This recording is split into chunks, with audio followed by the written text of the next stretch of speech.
आप सभी को मेरा नमस्कार। यह कहानी करीब 60 वर्ष पुरानी है।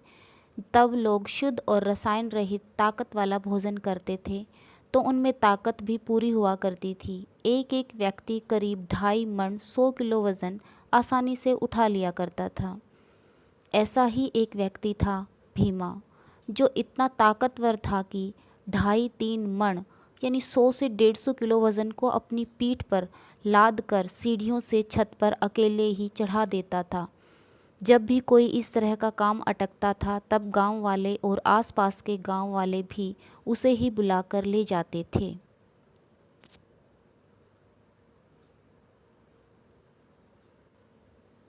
एक दिन भीमा अपने खेत से घर आ रहा था।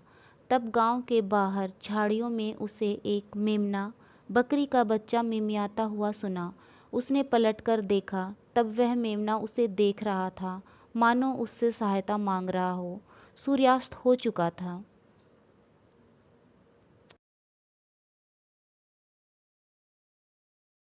हल्का हल्का अंधियारा छा गया था। भीमा ने सोचा, यह किसी बकरवाल से यहाँ छूट गया है, जो दिन में यहाँ बकरियाँ चराने आया होगा।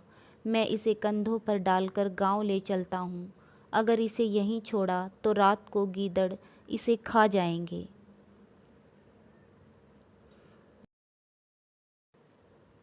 गांव के सरपंच से कहकर मुनादी करवा दूंगा, जिसका होगा वह ले जाएगा।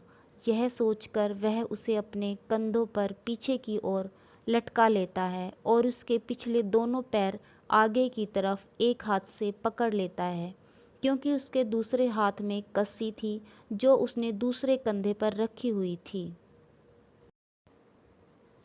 4 कदम चलते ही उसे पीछे की तरफ कुछ ज़्यादा वज़न महसूस होता है, तो वह मेमने के दोनों पैरों को, जो उसने आगे की तरफ पकड़ रखे थे, उनको पूरी ताकत से खींचता है। परंतु फिर थोड़ी दूर चलकर उसे कुछ अधिक वज़नदार चीज़ का पीछे की ओर लटकने का एहसास होता है। अंधेरा और ज़्यादा हो चुका था। वह तुरंत ही समझ गया कि जिसे उसने कंधे पर उठाया है, यह तो कोई और ही माया है। 2-2.5 मन को यूं ही उठा लेने वाला भीमा एक मेमने को उठाने में असमर्थ था। वह तुरंत समझ जाता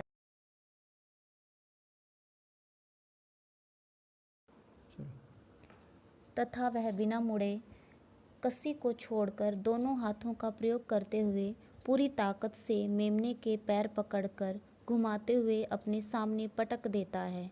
तभी मेमना लुप्त हो जाता है। एक आवाज़ आती है, तुझ में ताकत अधिक थी, तू मेरे बस का नहीं था, इसलिए बच गया। इस तरह की घटनाएं पहले हुआ करती थी, जब आबादी बहुत कम थी, वीरान स्थान अधिक होते थे तथा रोशनी का प्रबंध कम था। आजकल इस तरह की घटनाएं बहुत ही कम सुनने को मिलती हैं। कहानी पढ़ने के लिए आप सभी का धन्यवाद।